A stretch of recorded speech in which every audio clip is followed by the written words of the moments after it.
کیا رمضان میں سارے جن قید کر دیے جاتے ہیں یا بعض قید کیے جاتے ہیں یا قید ہی نہیں کیے جاتے ہیں؟ کیا مطلب ہے؟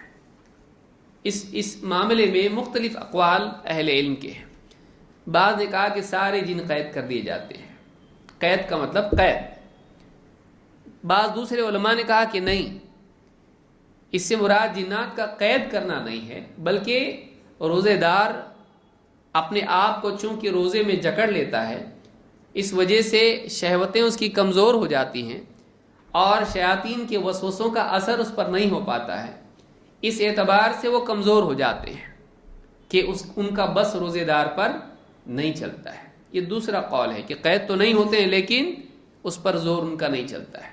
تیسرا قول علماء کا یہ ہے کہ شیاطین قید ہوتے ہیں لیکن سارے نہیں، ان میں سے جو سرکش شیاطین ہوتے ہیں وہ قید کیے جاتے ہیں، اور یہی قول زیادہ صحیح ہے، اس لیے کہ حدیث کے مطابق یہ بات ہے اور روایت بھی اس کی تائید کرتی ہے۔ جن علماء کا کہنا ہے کہ سارے شیاطین قید ہوتے ہیں وہ بھی قول صحیح نہیں ہے۔ جن علماء کا یہ کہنا ہے کہ قید تو نہیں ہوتے ہیں لیکن کمزور ہو جاتے ہیں، یہ بھی بات صحیح نہیں۔ کیوں؟ اس لیے کہ حدیث میں ہے کہ ان کو زنجیروں میں جکڑا جاتا ہے، تو اس کا ہم تعویل کرنا بھی مناسب نہیں ہے، حدیث کے ظاہر کو ہی لینا زیادہ اولا ہے۔ لیکن بعض روایتوں سے معلوم ہوتا ہے کہ رمضان میں بھی جنات شیاطین تھے، تو اس سے معلوم ہوتا ہے کہ سارے قید نہیں ہوتے ہیں بلکہ بعض قید ہوتے ہیں۔ جیسے اللہ کے نبی صلی اللہ علیہ وسلم فرماتے ہیں اذا كان اول لیلۃ من رمضان، جب رمضان کی پہلی رات ہوتی ہے، صفدت الشیاطین مردۃ الجن، شیاطین کو جو سرکش جنات ہوتے ہیں، دیکھیے شیاطین کا لفظ کہنے کے بعد اس کی اور صفت بیان کی، مردۃ الجن۔ مردہ مارد کی جمع ہے، مارد سرکش، سرکش۔ تو شیاطین کو جو سرکش جن ہوتے ہیں ان کو کیا کیا جاتا ہے؟ صفدت، ان کو بیڑیاں پہنائی جاتی ہیں، ان کو طوق پہنائے جاتے ہیں۔ وغلقت ابواب النار، اور جہنم کے دروازے بند کر دیے جاتے ہیں۔ فلم یفتح منها باب، ان میں سے کوئی ایک دروازہ بھی جہنم کا کھلا نہیں رکھا جاتا۔ وفتحت ابواب الجنان، اور جنت کے دروازے کھول دیے جاتے ہیں۔ فلم یغلق منها باب، ان میں سے جنت کے دروازوں میں سے ایک بھی دروازہ بند نہیں رکھا جاتا۔ ونادى مناد، اور ایک ندا لگانے والا، منادی ندا لگانے والا پکارتا ہے، یا باغی الخیر اقبل، اے خیر کی چاہت رکھنے والے، اے خیر کے طالب آگے بڑھ، متوجہ ہو جا۔ ویا باغی الشر اقصر، اور اے شر کے چاہنے والے، اے شر کا ارادہ رکھنے والے رک جا۔ وَلِلَّهِ عُتَقَاءُ مِنَ النَّارِ، اور اللہ تعالیٰ کی طرف سے کئی لوگ جہنم سے آزاد کیے جاتے ہیں۔ عتقاء عتیق کی جمع عتیق، جس کو آزاد کیا جائے، تو جہنم سے کئی لوگوں کو اللہ تعالیٰ آزاد کر دیتا ہے۔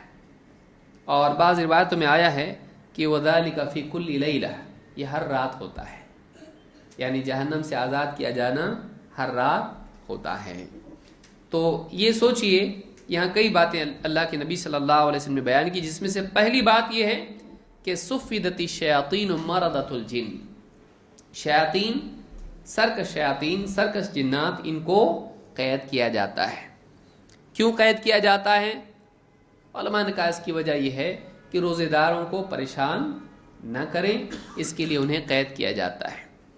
اور جنت کے دروازے کھولے جاتے ہیں، جہنم کے دروازے بند کیے جاتے ہیں۔ علماء نے کہا کہ اس سے مراد واقعی یہ ہے کہ جنت کے دروازے کھولے جاتے ہیں اور جہنم کے بند کیے جاتے ہیں۔ بعض علماء نے کہا کہ اس سے مراد یہ ہے جنت کے دروازے کھولنے کا مطلب یہ ہے کہ اعمال آسان ہو جاتے ہیں، نہیں، علماء نے کہا کہ کھولے جاتے کا مطلب جنت کے دروازے کھولے جاتے ہیں، اس کا اثر یہ ہوتا ہے کہ لوگوں میں جنتی اعمال بڑھ جاتے ہیں اور جہنمی اعمال گھٹ جاتے ہیں۔ تو علماء نے کہا کہ جنت کے دروازوں کا کھولنا اور جہنم کے دروازوں کا بند کرنا اسی کا اثر ہوتا ہے کہ لوگوں کی زندگیوں میں عموماً رمضان میں تبدیلی آتی ہے. کتنے پاپی ہوتے ہیں جو واپس سے دین کی طرف رجوع کرتے ہیں، بھلے ایک مہینے کے لیے کیوں نہ ہو، لیکن کئی لوگ ہیں جو گناہوں کو چھوڑ کے دین کی طرف راغب ہوتے ہیں رمضان کے مہینے میں. یہ کیسے ہوتا ہے؟ بعض علماء نے کہا کہ یہ اسی کا اثر ہوتا ہے کہ جنت کے دروازے کھولے جاتے ہیں اور جہنم کے بند کیے جاتے ہیں. اور ایک ندا لگانے والا ندا لگاتا ہے، اللہ کی طرف سے پکار لگانے والا پکار لگاتا ہے، اے خیر کے چاہنے والے آگے بڑھ اور اے شر کے چاہنے والے رک جا.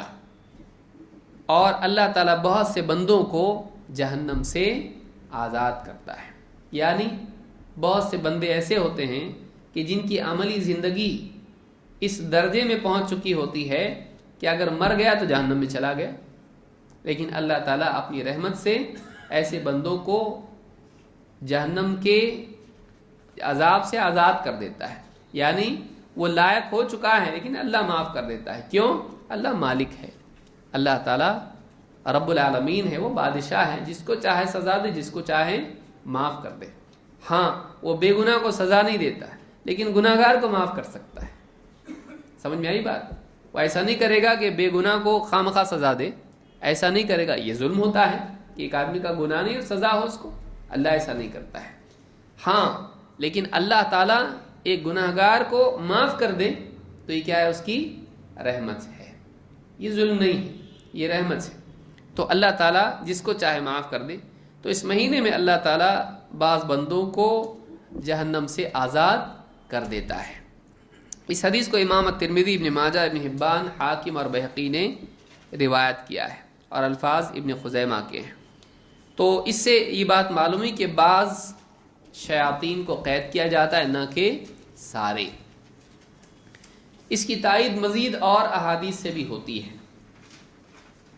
اللہ کے نبی صلی اللہ علیہ وسلم فرماتے ہیں، یا ایھا الناس، اے لوگو، انہا کانت ابینت لی لیلۃ القدر، لیلۃ القدر مجھ پر ظاہر کی گئی، مجھے بتایا گیا کہ لیلۃ القدر کیا ہے. ابینت میرے لیے واضح ہو گئی.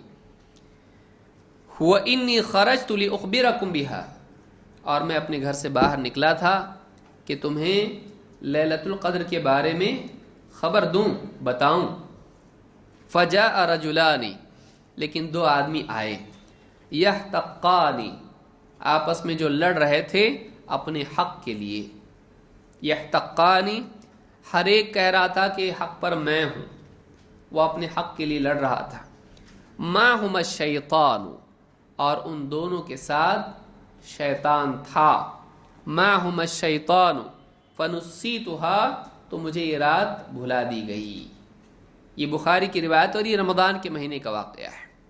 اللہ کے نبی صلی اللہ علیہ وسلم اپنے گھر سے نکلے اور آپ نے کہا کہ میں تمہیں اس بارے میں بتانا چاہتا تھا اور اللہ نے مجھ کو واضح کیا تھا کہ کون سی رات لیلۃ القدر ہے، لیکن اتنے میں دو آدمی آئے جو لڑ رہے تھے آپس میں اور ان دونوں کے ساتھ شیطان تھا، تو یہ رات مجھے بھلا دی گئی. تو رمضان کے اندر شیطان کہاں سے آیا؟ تو آپ نے کہا کہ ماہما الشیطان، ان دونوں کے ساتھ شیطان تھا. تو یہ ممکن ہے کہ رمضان کے مہینے میں بھی شیطان ہو. اس لیے بعض لوگوں کو آپ دیکھیں گے رمضان کے مہینے میں ان میں جن آ جاتا ہے. بعض لوگ سمجھتے ہیں یہ ڈرامہ کر رہا ہے، لیکن ڈرامہ نہیں، واقعی صحیح ہوتا ہے. تو آدمی پھر شک میں آتا ہے کہ حدیث میں تو ہے کہ رمضان میں شیاطین کو قید کیا جاتا ہے، پھر یہ کیا ہے؟ تو حدیث میں شک کریں یا اس کے اندر شک کریں، تو دونوں بھی لگتا ہے کہ حدیث بھی تو سچی ہوتی ہے، حدیث جھوٹی نہیں ہوتی ہے، اور اس کے اندر بھی جن ہے واقعی. ہاں سنسکرت میں بول رہا ہے، فرینچ میں بول رہا ہے، تو اس کو تو آتی نہیں ہے، یہ کیا ہے؟ تو آدمی کنفیوز ہو جاتا ہے. اس کا جواب یہ ہے کہ بعض شیاطین قید ہوتے ہیں، سارے نہیں. تو سارے سوالات کا جواب اس میں آدمی کو مل جاتا ہے. اس لیے قرآن و سنت کا علم آدمی کے پاس اگر ہو تو بہت سارے شبہات کا جواب اس کو مل جاتا ہے، بلکہ سارے شبہات کا اگر گہرائی کے ساتھ علم ہو.